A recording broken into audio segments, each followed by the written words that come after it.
I sat at the round table, surrounded by my father's colleagues and extended family, watching him stand to give his retirement toast. Gerald raised his glass high, his police captain's badge gleaming one last time under the steakhouse lights. He spoke about legacy and pride, about the children who carried his name forward. Then he said the words that changed everything. "Only the children who made me proud are truly mine." Everyone clapped and cheered. His eyes found mine across the table. "You can leave." The room went silent. I stood slowly, my face burning with humiliation. Then my husband stood too. My husband's voice cut through the uncomfortable silence like a knife through butter. It was calm, steady, professional. Nothing like the gentle tone he used at home when we talked about our days or planned weekend trips to the coast. "My name is James Thornton," he said, his words carrying across the private dining room. "I'm an assistant United States attorney for the Eastern District." I turned to look at him, confused. I knew what he did for a living, obviously. But the way he said it now, the formal introduction, felt different, wrong somehow. James continued, his hand resting briefly on my shoulder before he stepped forward. "For the past 2 years, I've been leading a federal investigation into systematic corruption within the police precinct that Captain Gerald Foster commanded." The word investigation seemed to suck all the oxygen from the room. I felt my knees weaken.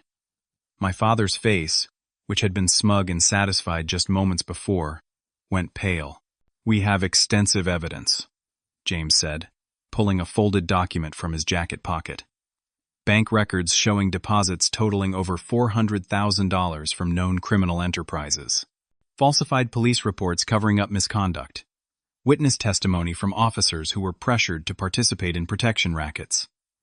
Evidence of evidence tampering in at least 17 separate criminal cases." My older brother Carter, who had been sitting 2 tables over with his wife, shot to his feet. "This is insane. You can't just come into a private event and make these accusations." James didn't even glance at him. His eyes stayed fixed on my father.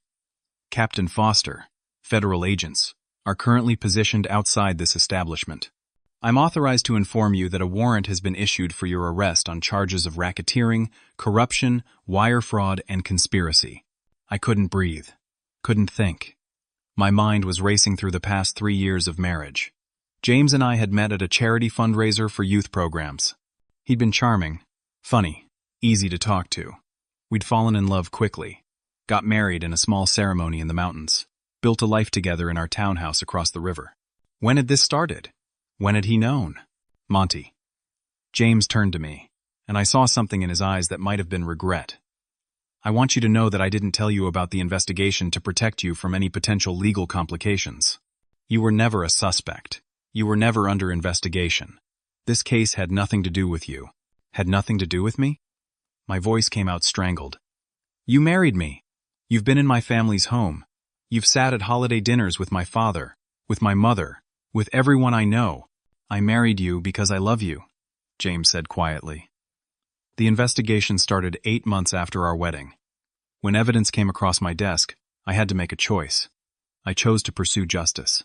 But I also chose to keep you separate from it. The room erupted. My mother, Patricia, started screaming. Actually screaming, her voice high and terrible. My sister Madison, who worked as a corporate lawyer downtown, was shouting something about due process and rights violations.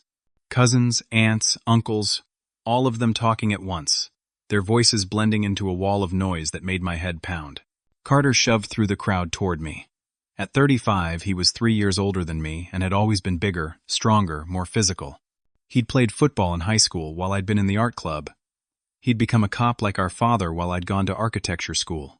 His fist connected with my shoulder, hard enough to make me stumble backward. "You set this up. You brought this snake into our family." "I didn't know," I tried to say. But Carter wasn't listening. "From the beginning, this was all planned. You found some federal prosecutor and married him just to destroy Dad." James stepped between us, one hand raised. 3 men in dark suits had entered the dining room.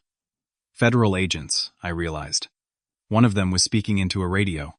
My father stood frozen, his retirement cake untouched on the table behind him. 65 years old, his hair mostly gray now, his face weathered from decades on the force. He'd been a cop since before I was born. It was all he'd ever been, all he'd ever wanted to be. He looked at me, and I saw something I'd never seen before in his eyes. Not anger, not disappointment, pure hatred. "You were never my son," he said, his voice low and cold as two agents approached him. Now I know why. I didn't understand what he meant. Didn't understand any of this. My mother was crying, being held up by Madison. Carter was still trying to get past James, shouting threats I couldn't quite make out over the chaos. Extended family members were pulling out phones, recording everything, calling lawyers, calling friends. The agents explained my father's rights as they guided him toward the exit. He didn't resist, but he didn't stop staring at me either, like I was something diseased, something that had infected his perfect life. James touched my elbow gently. "We should go." I pulled away from him. "Don't touch me. Monty, please, let me explain everything properly. Not here." "Not here? Where, James? Where exactly would be a good place for you to explain how you've been lying to me for 2 years?" But I followed him anyway, because staying in that room felt impossible. As we walked through the restaurant, past curious diners and horrified staff, I could hear my family behind us.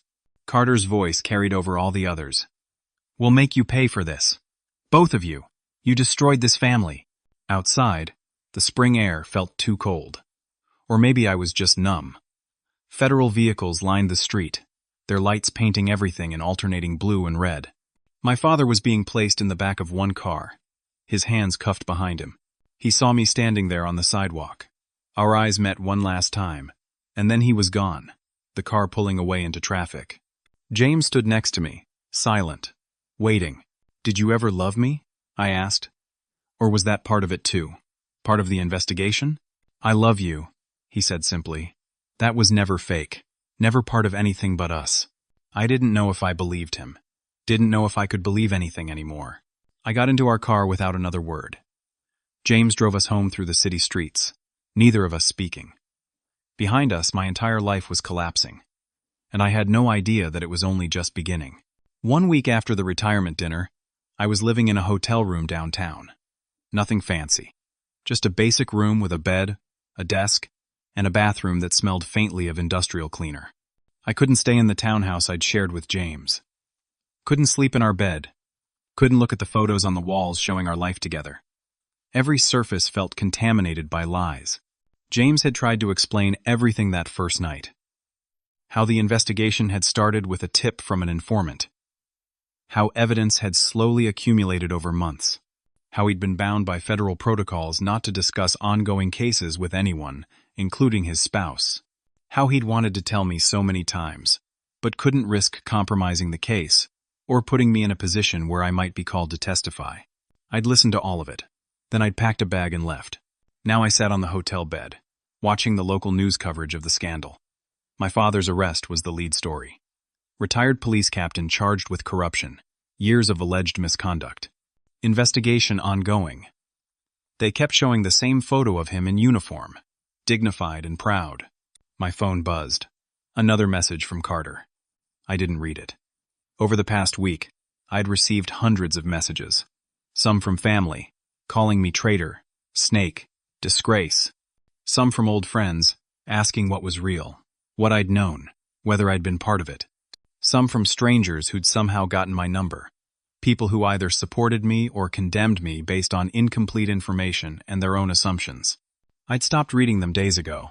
The knock on my hotel room door made me jump. I checked the peephole. James stood in the hallway, holding a folder. I opened the door but didn't invite him in. "I need to talk to you," he said. "I don't want to talk to you. It's important. It's about the case. I don't care about the case. Monty, please. 5 minutes." Against my better judgment, I stepped aside. James entered, and the room suddenly felt smaller. He'd been my husband for 3 years. I'd memorized every detail of his face, the way he moved, the little gestures he made when he was thinking. Now he felt like a stranger. He set the folder on the desk. "The prosecution is moving forward quickly. Your father's arraignment is scheduled for next week. The evidence is substantial. Why are you telling me this?" "Because you need to know something." James hesitated, then opened the folder. Inside were photocopies of documents, bank statements, photographs. "Some of this evidence came from your house. Our house." My stomach dropped. "What?" "I had a warrant. It was all legal. But I needed to search our home for any documents your father might have stored there, any evidence he might have hidden in places he thought were safe. You searched our house? While I was there? You were at work. I had agents come in during the day. They were professional, careful. Nothing was damaged or moved unnecessarily. I felt sick. You went through my things. We went through everything. That's how warrants work. Did you find anything? The question came out bitter. Some documents in the garage. Old files from when your father helped you move 5 years ago. We think he'd forgotten about them, or thought they were safe with you. I sat down heavily on the bed. So you used me. You used our home. I did my job. Your job? Your job was to betray your husband? My job was to prosecute corruption. James's voice rose, the first real emotion I'd heard from him in days. Do you have any idea what your father was involved in? Do you know how many cases were compromised? How many criminals walked free because evidence was tampered with? How many victims never got justice because your father was protecting drug dealers and gang members? He's still my father. I know. James's voice dropped again. I know. And I'm sorry. I'm sorry you're hurt. I'm sorry your family is destroyed. But I'm not sorry I did the investigation. I can't be sorry for that.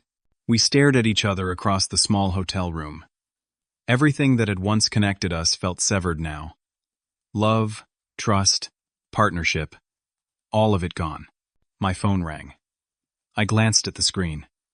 Harold Turner, senior partner at the architecture firm where I'd worked for the past 6 years. My boss. I need to take this, I said. James nodded and stepped out into the hallway. I answered the call. Monty, we need you to come into the office. Harold's voice was strained, formal, not the warm paternal tone he usually used with his junior architects. When? Today. As soon as possible. 30 minutes later, I sat across from Harold in his corner office overlooking the river. At 58, he'd built Turner and Associates from nothing into one of the most respected architectural firms in the city. I'd been proud to work there, past tense. Harold didn't waste time with pleasantries. Monty, you understand the situation we're in. I'm not sure I do.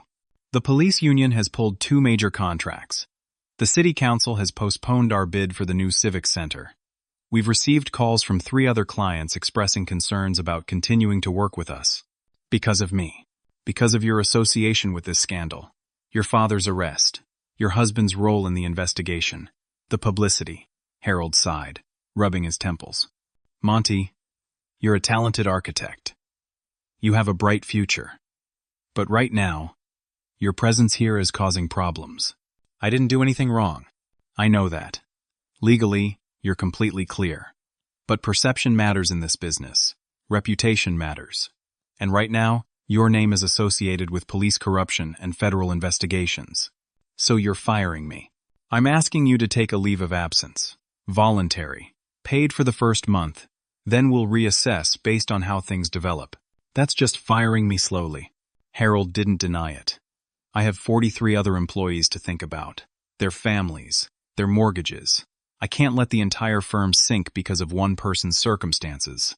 I thought about arguing. Thought about pointing out that I'd brought in substantial business over the years. That I'd worked weekends and holidays. That I'd earned my place there. But what was the point? Harold had already made his decision. Fine, I said. I'll clear out my desk. That's not necessary right now. Take some time. Think about what you want to do next. I left his office without another word. On the elevator ride down, I checked my phone. Another message from Carter. This one I did read. Mom can't pay her medical bills because Dad's pension is frozen. This is your fault. When I got back to the hotel, there was an envelope that had been slipped under my door. Inside were legal documents. My family was suing me for conspiracy and defamation. The lawsuit claimed I had knowingly brought a federal agent into the family for the purpose of destroying my father's reputation and career. They were seeking damages for emotional distress, reputational harm, and financial losses. Madison's name was on the filing as the attorney of record. I sat on the bed, holding the papers, and tried to remember when my life had been normal, when I'd been just an architect married to a prosecutor. When my biggest worry had been whether we could afford to renovate the kitchen, that person felt like someone else now. Someone naive. Someone who'd had no idea how quickly everything could fall apart. My phone buzzed again. This time, It was a message from an unknown number. Everyone knows what you did. You should be ashamed. Your father was a hero. I turned off my phone and lay back on the bed, staring at the ceiling. The hotel room cost $90 a night. My savings account had maybe $4,000 left after a week of this. The firm had just essentially fired me. I was facing a lawsuit I couldn't afford to defend, and I still had no idea how much worse it was going to get. 2 weeks after the retirement dinner, I was officially unemployed. Harold had called to tell me the leave of absence was becoming permanent. He'd tried to make it sound mutual, like we were both agreeing it was for the best. I'd signed the severance paperwork without reading it carefully, desperate for the money. The hotel had become my entire world. A 12 by 14-foot space that smelled like other people's lives. I'd stopped answering my phone entirely. Stopped checking email. Stopped looking at social media where strangers were dissecting my life and my choices like I was a character in a television show instead of a real person. When the package arrived at the front desk, the clerk called my room with obvious discomfort in her voice. "Mr. Foster? There's a delivery here for you. No return address." I almost told her to throw it away. But something made me go downstairs. The package was a standard manila envelope, the kind you could buy at any office supply store. My name was printed on the front in neat block letters. No postage, which meant someone had delivered it by hand.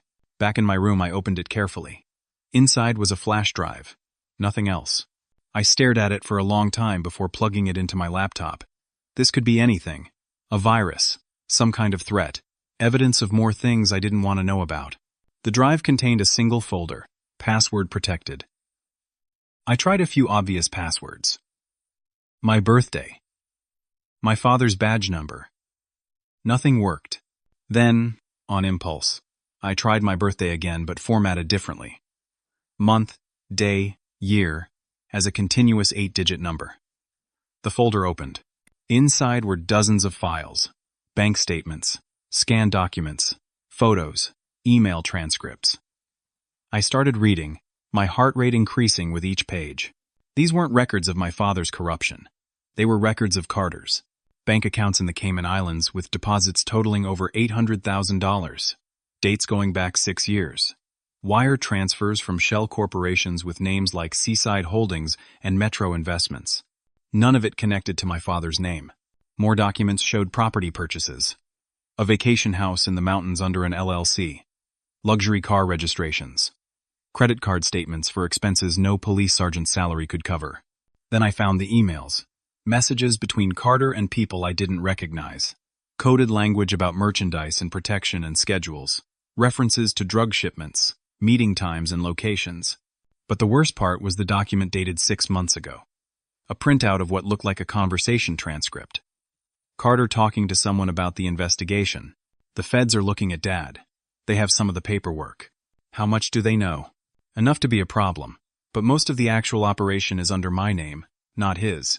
He doesn't even know the full extent. So what do we do? Let them take Dad. He'll do time, maybe 5 years with a plea. He's old enough that it could play as retirement anyway. Meanwhile, we keep everything running. He'll agree to that? He won't have a choice. I've got enough on him that if he doesn't take the fall, we all go down. And I've made it clear that if things go sideways, Monty gets pulled into it too. My hands were shaking so hard I almost dropped the laptop.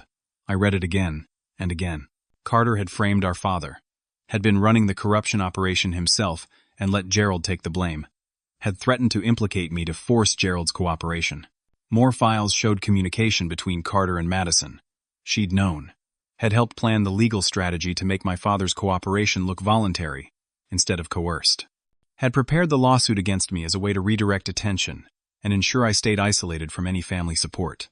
The retirement dinner hadn't been just a humiliation. It had been strategic. Turn everyone against me, so that when the federal case moved forward, I'd have no allies. No one to believe me if I tried to tell the truth.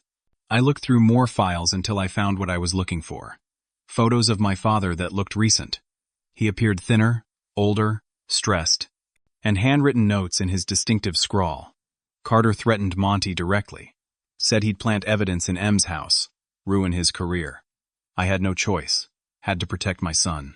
Someone had sent me proof. Proof that Gerald had been protecting me.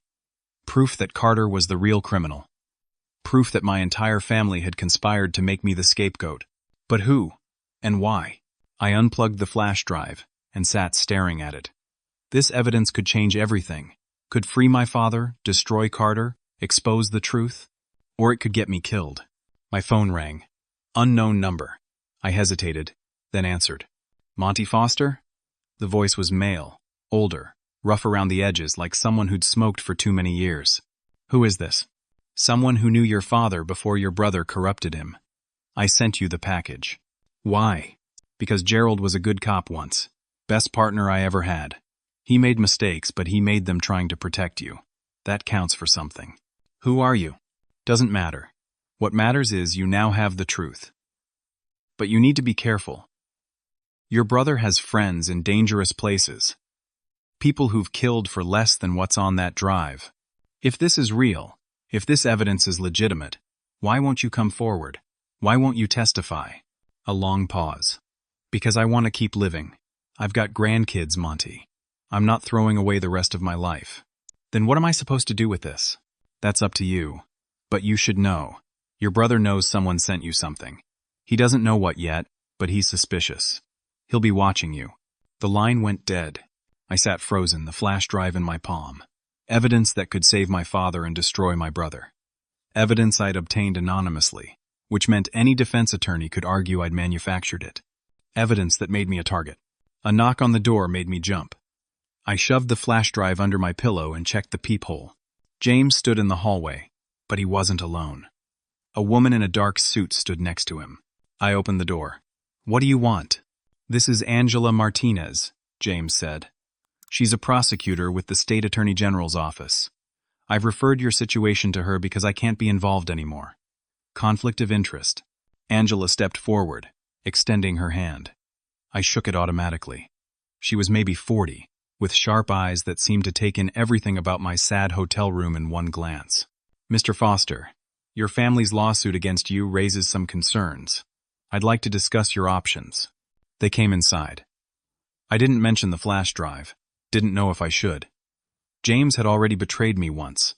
How could I trust him now? How could I trust anyone? But as Angela laid out the legal situation, explaining how the conspiracy charges could potentially expose me to criminal liability if Madison could convince a jury I'd known about the investigation, I realized I needed help. Real help. From someone who understood how to fight this. There's something you should see, I said. I showed them the flash drive, explained about the anonymous delivery. Watched Angela's expression shift from professional interest to intense focus as she reviewed the files. This is substantial, she said carefully. If it's authentic, it fundamentally changes the nature of the case against your father.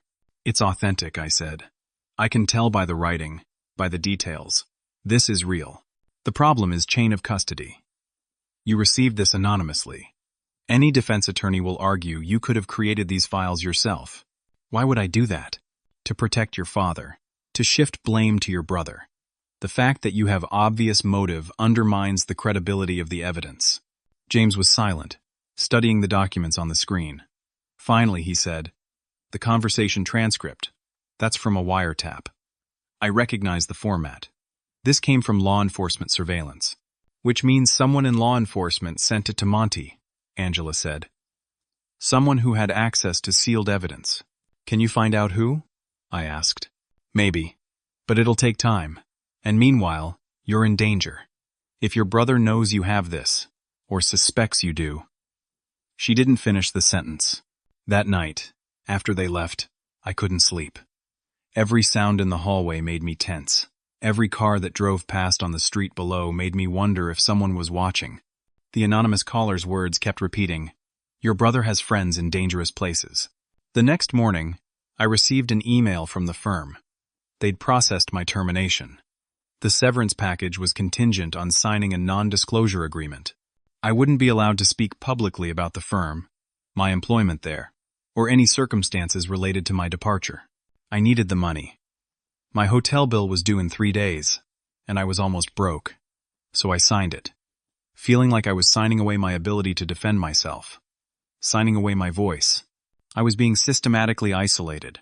No job, no income, No family support. Evidence I couldn't use. A witness who wouldn't come forward. A lawsuit I couldn't afford to fight. And somewhere out there, Carter was planning his next move. 3 weeks after the retirement dinner, I'd moved into a cheaper hotel further from downtown, $60 a night instead of $90. The neighborhood was rougher, but it was what I could afford. My savings were nearly gone.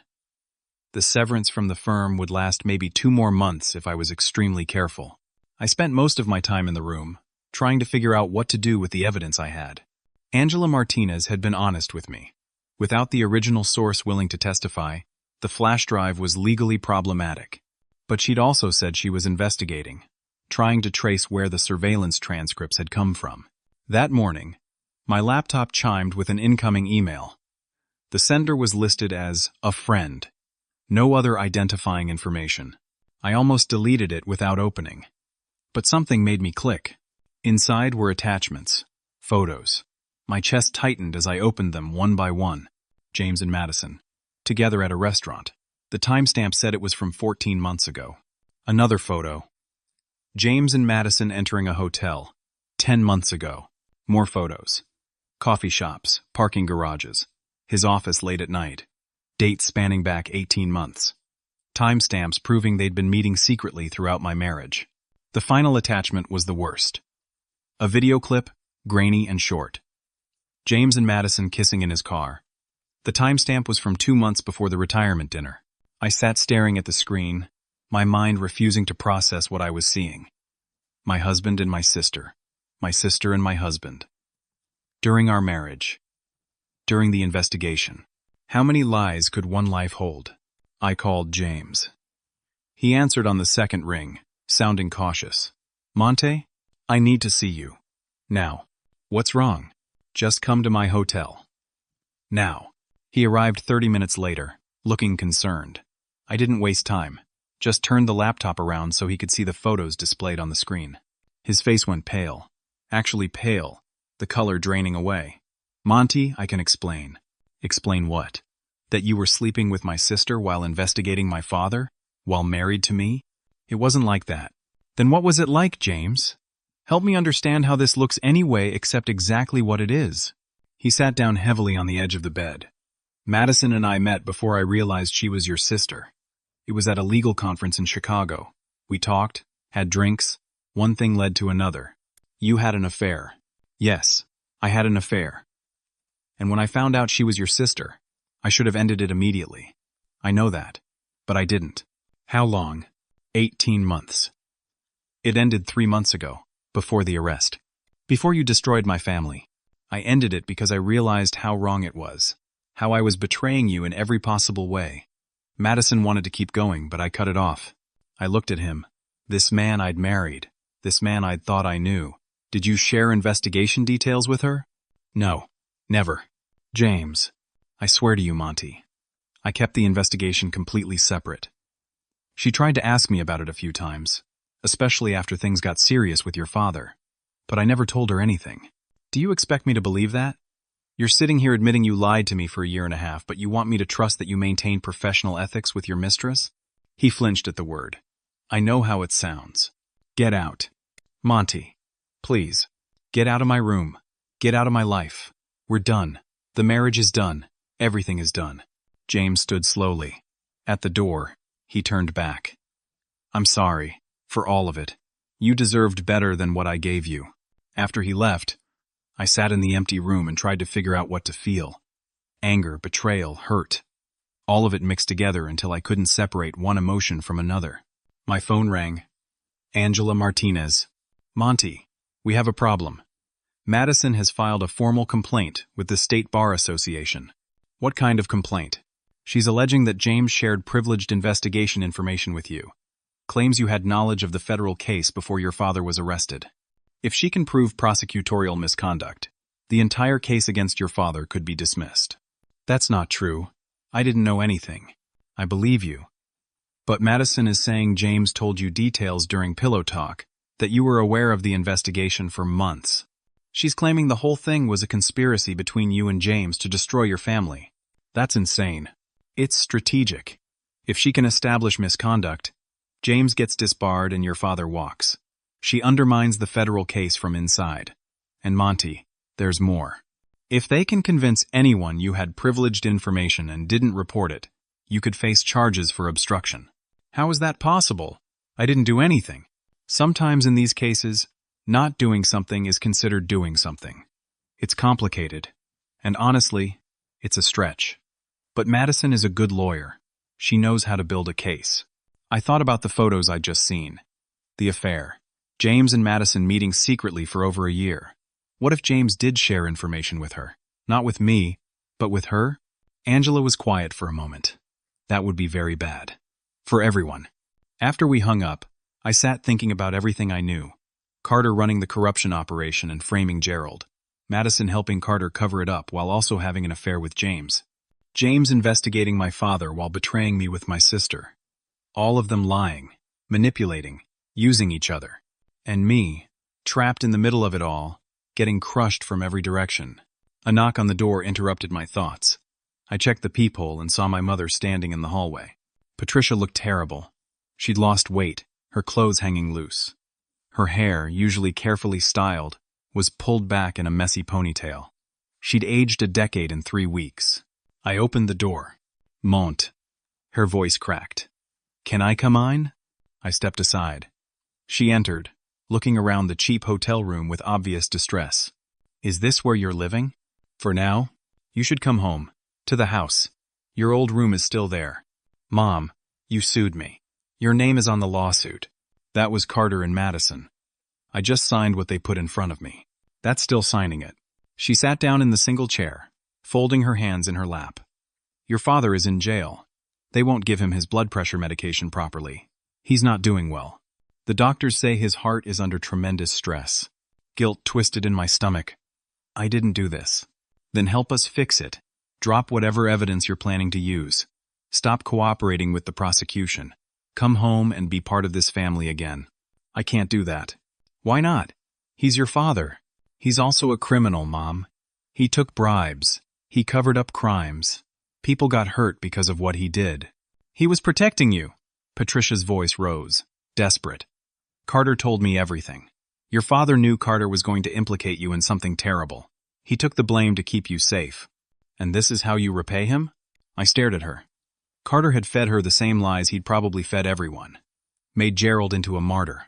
Made me into the villain. Mom, that's not what happened. Then what did happen? Tell me, Monty. Explain to me why my husband is in jail and my family is destroyed. I wanted to show her the flash drive. Wanted to explain about Carter's actual crimes. About the evidence proving Gerald had been coerced. But looking at my mother's face, seeing how fragile she was, I couldn't do it. Not yet. Not like this. I can't explain right now, I said. But I promise you, when this is all over, you'll know the truth. The truth? The truth is my son betrayed his family. That's the only truth I need to know. She left without saying goodbye. I watched through the window as she got into her car and drove away. Another relationship destroyed. Another connection severed. That evening, the hotel manager knocked on my door. A large man in his 50s with a permanently tired expression. Mr. Foster, I need you to vacate by the end of the week. I paid through the end of the month. I'll refund the difference. But I've had complaints from other guests. They recognize you from the news. They're uncomfortable. Some have threatened to leave if you stay. I haven't done anything to anyone here. I believe you. But I've got a business to run. I'm sorry. After he left, I looked around the room that had been my home for 3 weeks. Soon I wouldn't even have this. I checked my bank account on my phone. $1,342 left. Enough for maybe 3 more weeks in an even cheaper place. Then what? No job. No family. No friends. No husband. Facing lawsuits and potential criminal charges. My father in jail. Possibly dying. My mother convinced I'd betrayed them all. My brother and sister orchestrating everything from behind the scenes. I opened my laptop and looked at apartment listings. Found a studio in a neighborhood where gunshots weren't uncommon. $500 a month. It was what I could afford. I called the number and arranged to sign a lease the next day. Then I sat on the bed in that sad hotel room and tried to remember who I'd been a month ago. Tried to remember what it felt like to have a life that made sense. But that person felt like a stranger now. Someone naive and foolish who'd had no idea how quickly everything could end. The worst part was knowing it wasn't over yet. Knowing that somewhere, Carter was planning his next move. Knowing that every day, the situation got worse. And I had no idea just how much worse it was about to get. 1 month after the retirement dinner, I was living in a studio apartment that smelled like mildew and old cigarette smoke. The building was 6 floors of stained concrete and broken dreams, where sirens were background noise and the elevator worked maybe half the time. But it was mine for $500 a month, and that was all that mattered. I'd spent the morning looking for work. Any work. Architecture jobs were impossible since my name was toxic in the industry. I'd applied to retail positions, warehouse work, anything that might pay. Nobody wanted to hire someone whose face had been on the news for police corruption. My phone rang just after noon. The number was my mother's. Monty. Her voice was strange. Hollow. Your father is dead. The words didn't make sense at first. Just sounds without meaning. What? They called me this morning. He had a heart attack last night. In his cell. They tried to revive him but couldn't.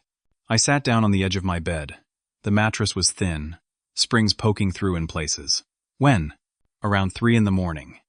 They said he was asleep. They said he didn't suffer. Mom, I'm so sorry. Don't. Her voice went cold. Don't you dare tell me you're sorry. You did this. You killed him. I didn't.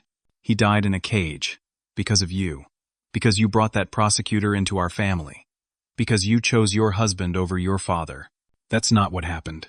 I don't want to hear it, Monty. I called to tell you about the funeral. It's Sunday at 2. You're not welcome. She hung up. I sat holding the phone, trying to process. My father was dead. Gerald Foster, police captain, 65 years old, was gone. And I hadn't spoken to him since the retirement dinner. Hadn't been able to say goodbye.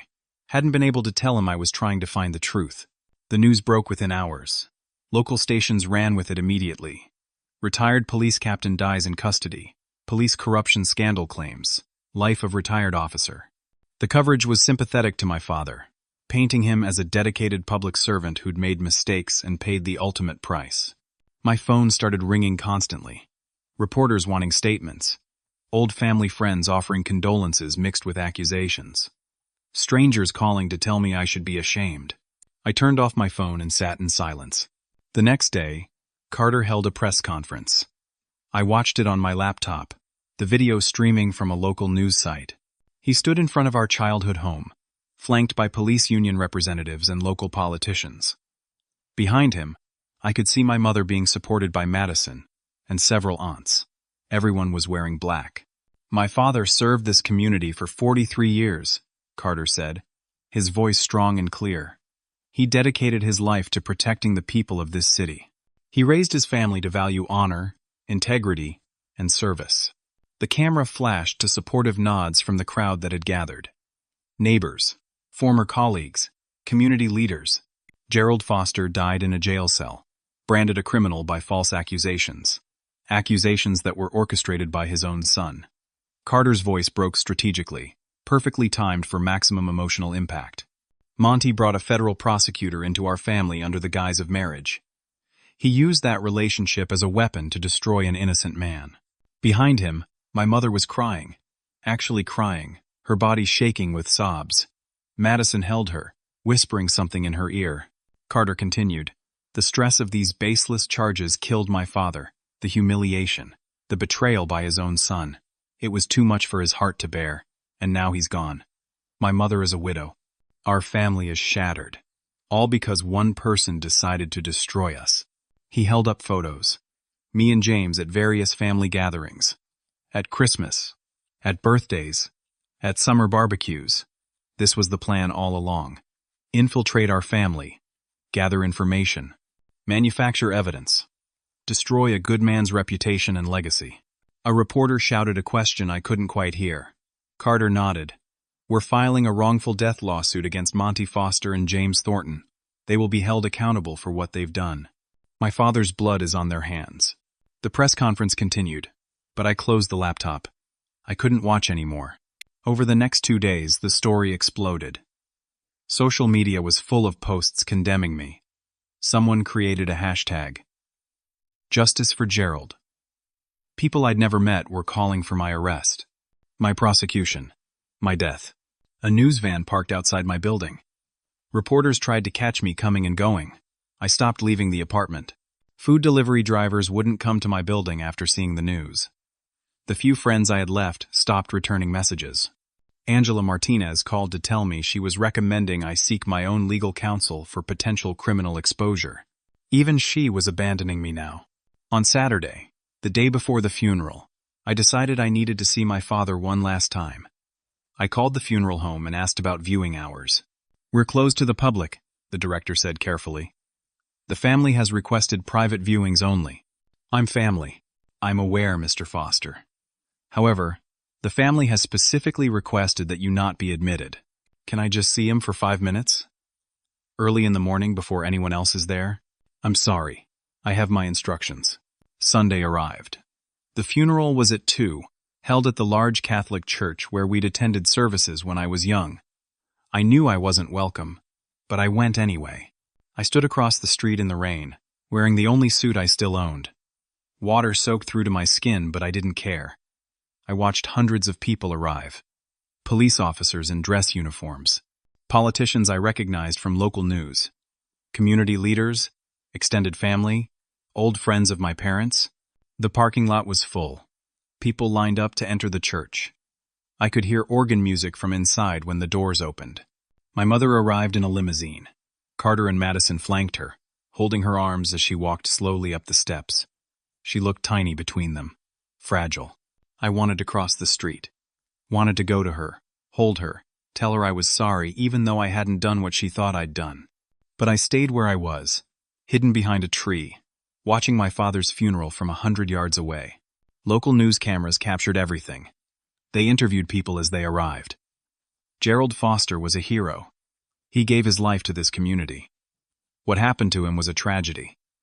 His son should be in prison. After everyone had entered, I crossed the street, got closer to the church. I could hear the service through the walls, a priest speaking about loss and service and sacrifice. Someone gave a eulogy, probably Carter. I heard applause at one point. Tears were visible on faces through the windows. A security guard approached me. "Sir, you need to move along. I just want to hear the service. The family has asked that you not be on the property. I'm his son. I know who you are, and I have my orders. Leave now or I'll call the police." I left, walked back to my apartment in the rain. My suit was ruined, but it didn't matter. Nothing mattered.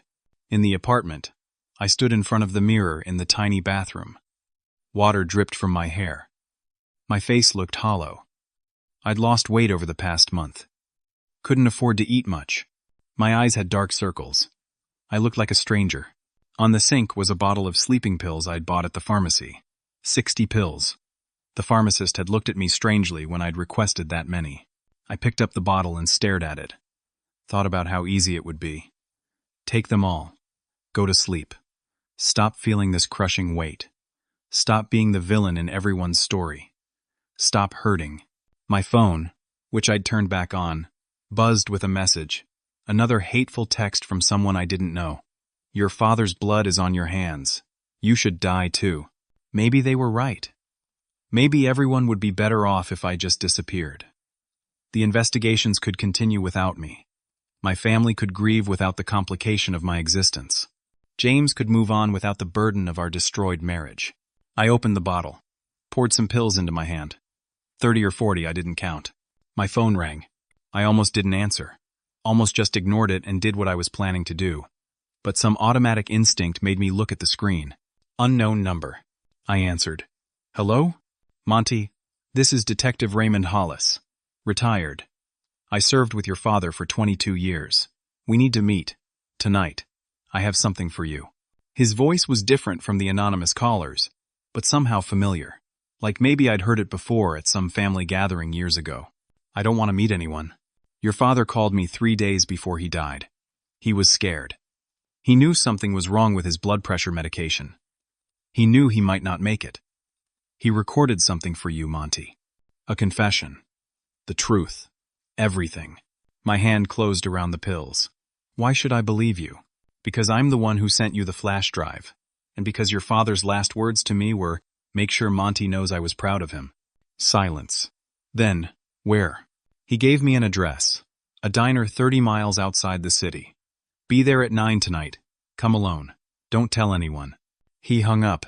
I stood in my bathroom, holding pills in one hand and my phone in the other. Two choices. Two very different paths.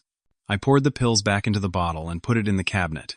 Then I got changed and prepared to meet a ghost from my father's past.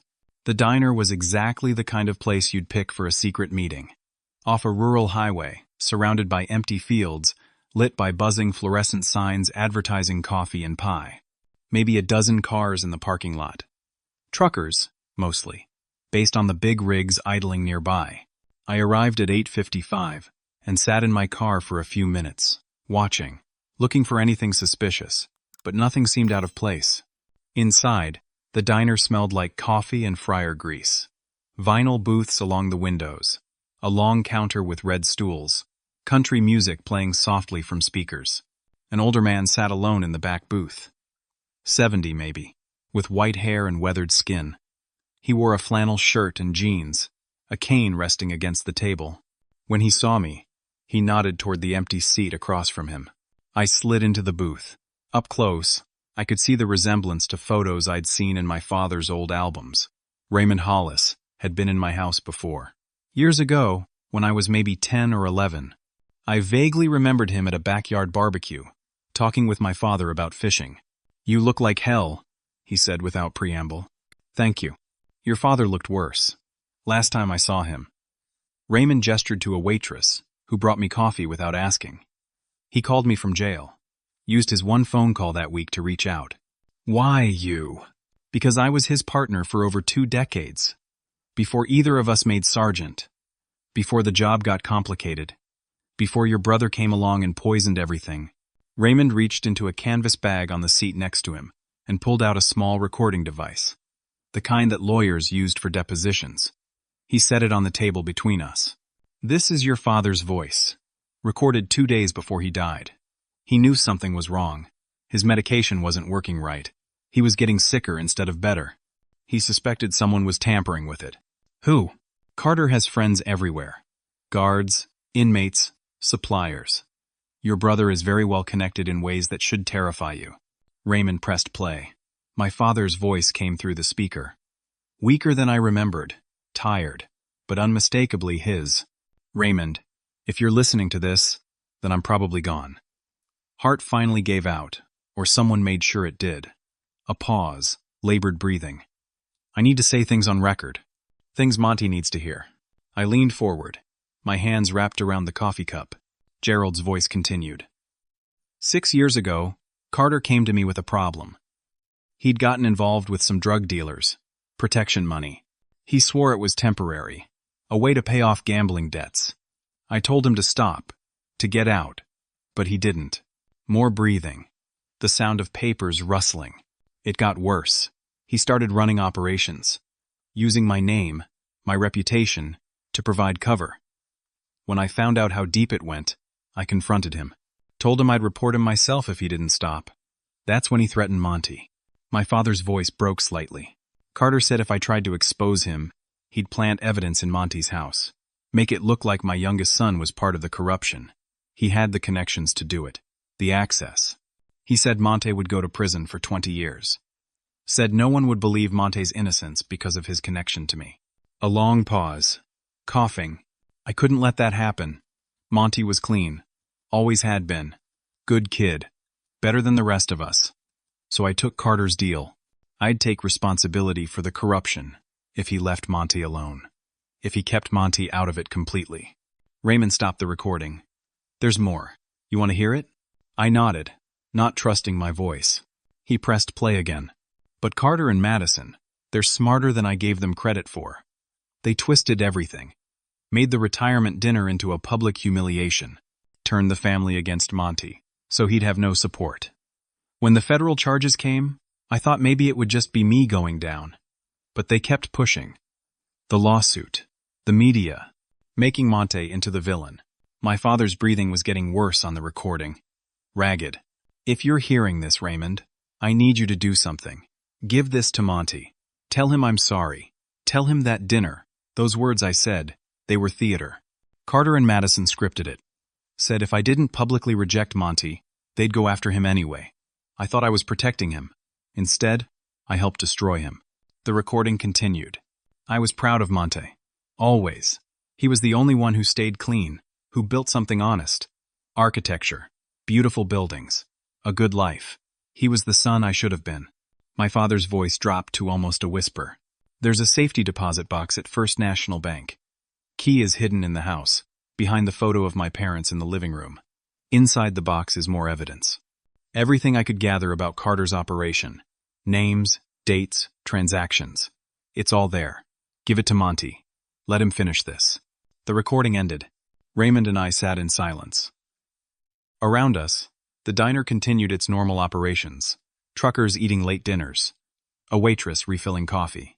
The mundane world going on, while my entire understanding of the past month had just been rewritten. He tried to protect you, Raymond said quietly. Made all the wrong choices, but for the right reason. And then he died because of those choices. He died because your brother is a killer. Make no mistake, Monty. Carter arranged it. Had contacts inside the jail tamper with Gerald's medication. Probably paid off a guard or an inmate with medical access. Your father knew it was coming. That's why he made the recording. I looked at the device. What else is on there? Raymond handed me a folder. Copies of documents Gerald smuggled out of jail. More evidence of Carter's operations. Names of dirty cops. Financial records. Enough to bury your brother for life. I opened the folder. Page after page of proof. Everything I'd seen on the flash drive and more. This was real. Authenticated. From my father directly. Why didn't Gerald give this to the prosecutors himself? He tried. But Carter had Madison file motions claiming Gerald was being coerced, that he was making things up to reduce his sentence. Every time Gerald tried to tell the truth, they blocked him. Made him look like he was lying to save himself. So what do I do with this? That's up to you, but you should know. Carter suspects someone has evidence. He doesn't know what exactly, but he's been asking questions, making threats. If he figures out you have this. Raymond didn't finish the sentence. My phone buzzed. A text from Angela Martinez. Call me immediately. I excused myself and stepped outside to make the call. Angela answered on the first ring. Monty, where are you? Out of town. Why? Carter and 3 other officers were at your apartment building tonight. They told your landlord they were conducting an investigation. They wanted access to your apartment. Did they get in? Your landlord refused without a warrant. But Monty, they're looking for something. You need to be careful. I hung up and went back inside. Told Raymond what had happened. He nodded grimly. They're coming after you. We need to move fast. Move how? Give everything to the FBI. Not the local prosecutors. Not the state, federal level. They can't be bought like local cops can. And then what? I just wait for Carter to find me? Raymond reached into his bag again and pulled out something else. A pistol. Small. Compact. He slid it across the table. I'm not suggesting you use this unless you absolutely have to.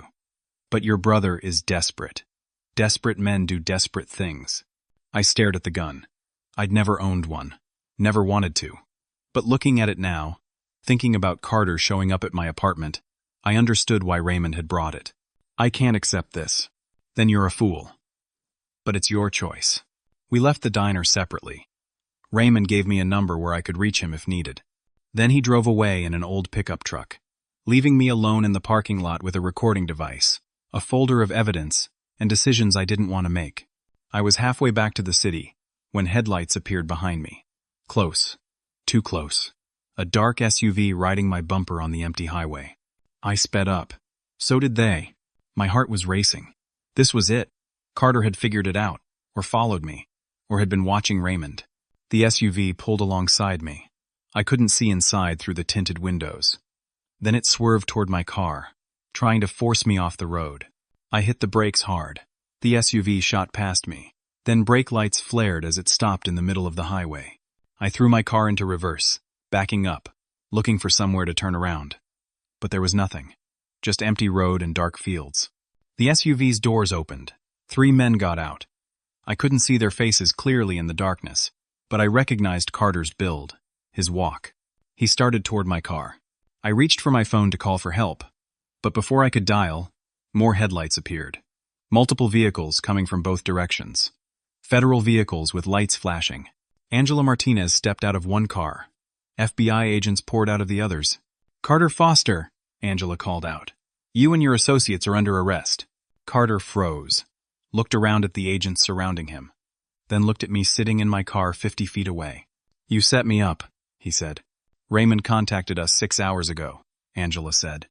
"We've been listening to everything, following you, waiting for you to make a move that we could document." Raymond had been wearing a wire. The whole meeting had been recorded, and now Carter's attempt to intimidate me or worse had been captured by federal agents. As Carter and his 2 associates were handcuffed, Angela walked over to my car. "Are you okay?" "I think so." Raymond gave us copies of everything. The recording, the documents. We have enough to prosecute Carter for corruption, conspiracy, and now attempted assault. Plus, we're investigating your father's death as a homicide. My father was murdered? His medication was definitely tampered with. We have evidence. It's just a matter of proving who ordered it. I watched Carter being placed in a federal vehicle. He was screaming something I couldn't hear. Probably threats. Probably promises of revenge. But for the first time in a month, I felt like maybe, just maybe, this nightmare was finally ending. The weeks following Carter's arrest moved faster than I could have imagined. Federal prosecutors worked around the clock building cases against him and the corrupt officers in his network. Madison lost her law license within days, facing charges as an accessory after the fact. The wrongful death lawsuit against me was dismissed. The conspiracy charges evaporated. My name was cleared in a very public press conference. Angela Martinez stood at a podium with Raymond beside her, laying out the evidence systematically. Gerald Foster had been a flawed man who'd made terrible compromises to protect his son. Carter Foster had been the architect of a multi-million-dollar corruption scheme. I had been an innocent victim caught between them. The media, that had vilified me for weeks now, tried to paint me as a hero. I declined all interview requests, turned down book deals and movie offers. I just wanted my life back. Turner and Associates called 3 days after the press conference. Harold Turner himself, apologetic and sincere, they wanted me to return. Offered me a senior architect position, partnership track, significant raise. They'd even keep my old clients if I wanted them. I thought about it for exactly 5 seconds before saying no. "I appreciate the offer, Harold, but I'm starting my own firm, building something new, something clean." "I understand. If you need a reference, I'm here." Within a month, I had my first client, then my second. Word spread quickly in the architecture community that I was talented, honest, and had survived something that would have destroyed most people. That kind of reputation attracted a certain type of client, people who valued integrity. The financial recovery took longer. The settlements from my wrongful termination and the dismissed lawsuit helped. Carter's seized assets were eventually partially awarded to me as restitution. It wasn't about the money, but it gave me stability. Let me rent a real apartment in a safe neighborhood, buy new furniture, start over properly. The hardest part was facing my mother. Patricia came to see me 2 months after Carter's arrest. She looked older still, but more present somehow, more aware. She sat in my new living room, her hands folded in her lap, and said the words I'd needed to hear. "I'm sorry." Just that. Simple and direct. "I chose to believe Carter, because it was easier than seeing the truth," she continued. "Your father tried to tell me things near the end. Hints about what Carter was really doing. But I didn't want to hear it. I wanted to believe we were a good family with a few problems, not a broken family with deep corruption." "Mom, I understand." "No, you don't. Not fully, but maybe someday you will." She reached out and took my hand. "Your father's last words to me, Monty, were, 'Protect Monty. He's the good one.' I failed him. I failed you. And I'm sorry." We sat together for a long time, not saying much. She told me about her grief therapy, about starting to understand the difference between loving someone and enabling them, about how she was selling the house because too many memories haunted it. "Can we start over?" she asked as she was leaving. "We can try. It wasn't perfect.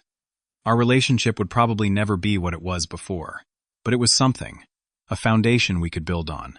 James reached out through lawyers to finalize our divorce. The proceedings were remarkably civil. We divided assets, signed papers. He sent a letter with the final documents. Monty, I know I don't deserve your forgiveness. I made choices that destroyed us. The affair with Madison was wrong. Not telling you about the investigation was wrong. I thought I was doing the right thing by keeping you separate from it all. But I see now that I was just protecting myself. You deserved honesty. You deserved trust. I failed you in every way that mattered. I hope you find happiness with someone who can give you what I couldn't. James. I didn't respond. There wasn't anything left to say. We were done, and that was how it needed to be. 6 months after my father's death, there was a ceremony. The police department held it, somewhat reluctantly. They were posthumously honoring Gerald Foster for attempting to expose corruption before his death. The evidence showed he'd tried to report Carter multiple times in his final months.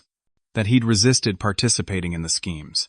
That he'd ultimately died trying to make things right. It wasn't a complete exoneration. The ceremony acknowledged his mistakes too. But it was an attempt at balance. An attempt to see him as a complicated person rather than just a villain or a hero. I attended with my mother. Raymond was there too, speaking about Gerald's early years on the force. About the good cop he'd been before everything went wrong. The real measure of a man, Raymond said, his voice carrying across the assembled crowd, is not his mistakes, but what he does to make them right. Gerald Foster made terrible choices, but in the end he gave his life trying to protect his son and expose the truth. That counts for something. Afterward, my mother and I stood by my father's grave. The headstone was simple, just his name, his dates, and the words "loving father" that Madison had chosen before her arrest. I thought about asking my mother if we should change it, but decided it didn't matter. Words on stone couldn't capture the complexity of who Gerald had been. He loved you, my mother said quietly. In his own broken way. I know. We left together, and I felt something shift inside me. Not forgiveness exactly. Not yet. But maybe the beginning of understanding.